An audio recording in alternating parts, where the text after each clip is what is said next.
क्या आप रोज़ाना होने वाले अपने जोड़ों के दर्द से बहुत ज़्यादा परेशान रहते हैं और ये दर्द अब इतना बढ़ गया है कि सीढ़ियाँ चढ़ना उतरना या सामान्य तौर पर कुर्सी पे बैठना या उठना भी आपको बहुत ज़्यादा मुश्किल लगता है? तब आज मैं आपको इस वीडियो में एक ऐसे आयुर्वेदिक नुस्खे के बारे में बताने वाला हूँ जो कि यूँ तो बहुत साल पुराना है, लेकिन साइंटिफिक रिसर्च की कसौटी पर अब उसको पूरी तरह से परखा जा चुका है। इसके साथ में मैं आपको होम्योपैथिक दवाओं के एक ऐसे कॉम्बिनेशन के बारे में भी बताऊंगा जो कि आपके दर्द को पूरी तरह से खत्म कर देगा। दोस्तों, दर्द आमतौर पर किसी भी जॉइंट में हो, इनमें होने वाले जो कारण होते हैं वो आमतौर पर सिमिलर ही होते हैं। इनके जो कॉजेज होते हैं वो एक दूसरे से मिलते जुलते ही होते हैं, जिनमें कि सबसे पहला आता है कि जैसे जैसे हमारी उम्र बढ़ती जाती है वैसे वैसे जोड़ों की हड्डियों में घिसाव होने लगता है और इसे age related wear and tear कहा जाता है। इसके बाद दूसरा जो कारण है वो ये है कि जोड़ों में किसी भी बीमारी के कारण या किसी अन्य कारण से जब इन्फ्लेमेशन हो जाता है, यानी कि सूजन आ जाती है, जिसे कि सामान्य भाषा में या मेडिकल टर्मिनोलॉजी में आर्थराइटिस कहा जाता है या रूमेटॉइड आर्थराइटिस या ऑस्टियो आर्थराइटिस कहा जाता है, तब उस कंडीशन के कारण भी जोड़ों में बहुत ज़्यादा दर्द होता है। अब इसमें एक और समस्या शामिल हो जाती है, जब ये दर्द यूरिक एसिड के कारण होने लगता है तब उसे गाउट कहा जाता है। तो ये जो तीनों ही इन्फ्लेमेटरी कंडीशंस हैं, इन तीनों के कारण हमारे या हमारे परिवार के सदस्यों के जोड़ों में बहुत ज़्यादा दर्द और तकलीफ होती है। अब इस दर्द और तकलीफ के अन्य भी बहुत सारे कारण होते हैं, जैसे जब उम्र बढ़ती जाती है तो जॉइंट्स में उपस्थित साइनोवियल फ्लूइड, यानी कि आम भाषा में जिसे ग्रीस कहा जाता है, वो कम होने लगता है। और जब ग्रीस कम होता है तब उस कंडीशन में हड्डियों के बीच में फ्रिक्शन होने लगता है, यानी कि घर्षण होने लगता है। हम इसे इस तरह से समझ सकते हैं कि ये हमारी दो हड्डियां हैं और जब ये काम कर रही हैं तो फ्लूइड ना होने के कारण यहाँ पे घर्षण होने लगा। तब उस कंडीशन में भी जोड़ों में सूजन आती है और दर्द होने लगता है। इसके अलावा दोस्तों, कई बार चोट लग जाने के कारण या फिर भारी वजन उठा लेने के कारण भी जोड़ों में दर्द होने लगता है। और इसके अलावा टोटल इनएक्टिविटी ऑफ जॉइंट, यानी कि बिल्कुल भी चलना फिरना ना होना, ये भी जॉइंट में यानी कि जोड़ों में दर्द का एक प्रमुख कारण माना जाता है। तो जब हम आयुर्वेदिक और होम्योपैथिक दवाओं के बारे में बात करते हैं तो लोगों के मन में एक आम धारणा होती है कि ये जो दवाएं होती हैं ये बहुत स्लो काम करती हैं, लेकिन ऐसा भी नहीं है कि हमारे पास कुछ ऐसे घरेलू नुस्खे नहीं हैं जिनका उपयोग करके हम दर्द को तुरंत कम नहीं कर सकते। इसके सबसे पहले नुस्खे के बारे में मैं आपको बताता हूं कि आपको एक गर्म पैन में, एक कढ़ाई में 4 चम्मच सरसों का तेल लेना है और उसमें 2 से 3 कली लहसुन की छोटी छोटी बारीक काटकर उसमें डाल लेना है। अब इस तेल को आपको 5 से 7 मिनट तक गर्म करना है, उबालना है। और जब ये तेल उबल जाए, थोड़ा सा गर्म हो जाए, लहसुन उसका सिक जाए, तब आपको इसे गैस से उतार लेना है और उसे ठंडा होने के लिए रख देना है। जब ये हल्का गुनगुना रह जाए तब आपको इससे अपने जोड़ पे मालिश करनी है, उस स्थान पर जहां आपको दर्द हो रहा है। तो आप देखेंगे कि 5 से 7 मिनट में ही उस तेल के प्रभाव से आपका जो दर्द है वो कम होने लगता है। तो इस तरह से हम इस घरेलू नुस्खे का उपयोग करके अपने जोड़ों के दर्द को तुरंत खत्म कर सकते हैं। अब इसके अलावा अगर हम होम्योपैथी की बात करते हैं तो होम्योपैथी में बहुत सारी दवाएं होती हैं जो अलग अलग सिम्टम्स के आधार पे काम में आती हैं, जिनमें 2 दवाएं बड़ी मुख्य होती हैं। पहली होती है गाउलथेरिया का मदर टिंचर। गाउलथेरिया एक वनस्पति है, एक प्लांट है, एक पौधा है। इस पौधे के मदर टिंचर का उपयोग होम्योपैथी में किया जाता है। इसकी 10-10 बूंद सुबह शाम आधे कप या 1 कप गर्म गुनगुने पानी में मिलाकर पीने से आपको कुछ ही दिनों में अपने जोड़ों के दर्द में राहत महसूस होने लगती है। इसके अलावा 2 और दवाएं होती हैं दोस्तों, जिनकी मॉडेलिटी के आधार पर उनका उपयोग किया जाता है। पहली होती है ब्रायोनिया और दूसरी होती है रस्टॉक्स। ब्रायोनिया का मुख्य सिम्टम यह है कि जैसे ही पेशेंट चलना फिरना या मूव करना शुरू करता है उसे दर्द होने लगता है। वो जब तक बैठा रहेगा उसे कोई तकलीफ नहीं होगी। तब उस कंडीशन में हमें ब्रायोनिया की 200 पोटेंसी का उपयोग करना है और 4 बूंद हफ्ते में 1 बार पीना है।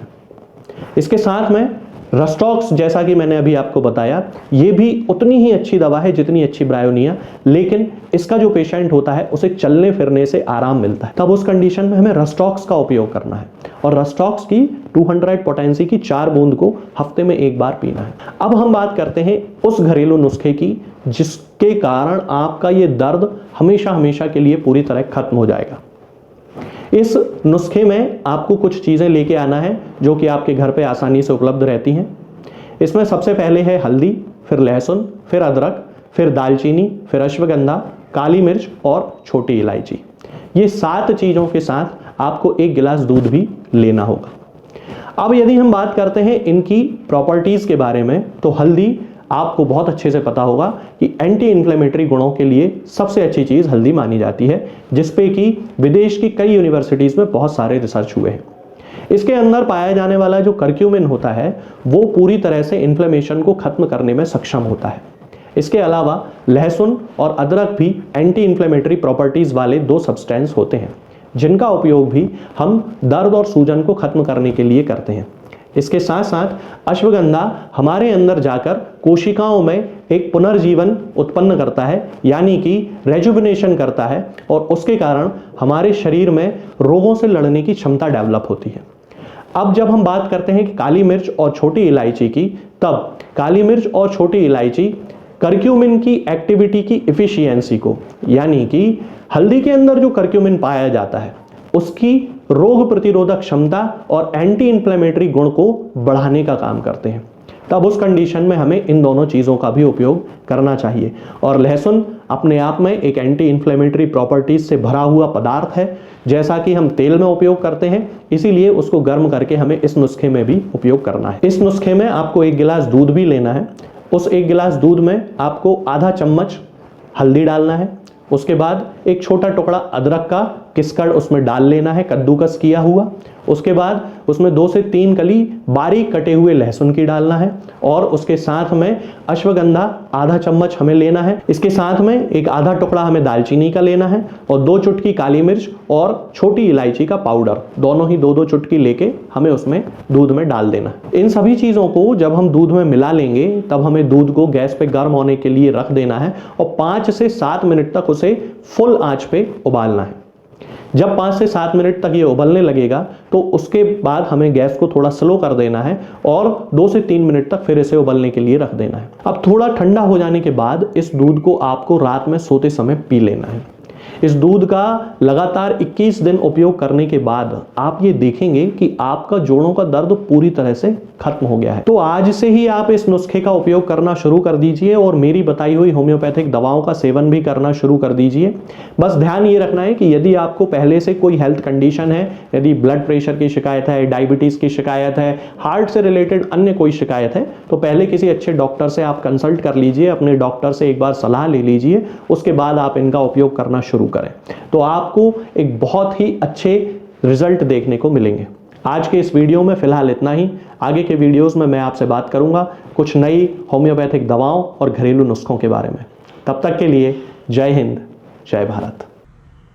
दोस्तों, होम्योपैथिक दवाओं को खाने का सबसे अच्छा तरीका होता है कि हम हमेशा खाली पेट इन दवाओं को खाएं। जिन दवाओं को दिन में केवल 1 बार खाना है, उन्हें सुबह खाली पेट खा लेना चाहिए, मुंह में अच्छे से कुल्ला करके, गार्गल्स करके मुंह को साफ कर लेना चाहिए, और उसके बाद हमें होम्योपैथिक दवाई खा लेना चाहिए।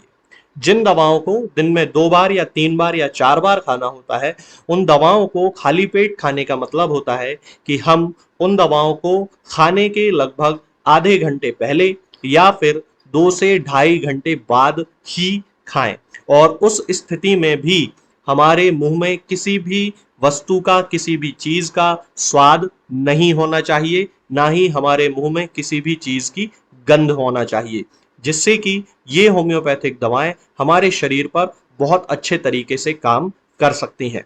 तो हमें हमेशा ये ध्यान रखना है कि जब भी हम होम्योपैथिक दवा खाएं, हमेशा खाली पेट खाएं, और हमारे मुंह में किसी भी चीज का स्वाद या किसी भी चीज की स्मेल ना हो। अब बहुत सारे लोग ये सोचते हैं कि हम कच्चा प्याज खा सकते हैं, या अदरक खा सकते हैं, या हींग खा सकते हैं, या इलायची खा सकते हैं, या नहीं। बिल्कुल, आप इन चीज़ों का इस्तेमाल कर सकते हैं। होम्योपैथिक दवाओं को खाते समय आप इन सभी चीज़ों को बड़ी आसानी से खा सकते हैं। बस याद ये रखना है कि जब भी आप होम्योपैथिक दवा खाएं, इनमें से किसी भी वस्तु का, किसी भी चीज़ का स्वाद आपके मुंह में ना हो। यानी कि जब भी आप इन्हें खाएं तो इनके खाने से या तो आधे घंटे पहले होम्योपैथिक दवा खा लें, या फिर इन्हें खाने के 2-2.5 घंटे बाद, जब कि आपने मुंह में अच्छे से कुल्ला कर लिया हो, अच्छे से गार्गल्स कर लिए हो, तब इन होम्योपैथिक दवाओं को खाएं। तो आपको हमेशा होम्योपैथी के सबसे अच्छे रिजल्ट देखने को मिलेंगे। लोग गलती यही कर देते हैं कि वो प्याज खाना छोड़ देते हैं, कच्चा प्याज, लहसुन, अदरक, हींग सब खाना छोड़ देते हैं, लेकिन फिर भी उनको मुंह में सफाई ना होने के कारण होम्योपैथिक दवाओं का अच्छा रिजल्ट देखने को नहीं मिलता है। ये होम्योपैथिक दवाएं आपको किसी भी ऑनलाइन फार्मेसी पर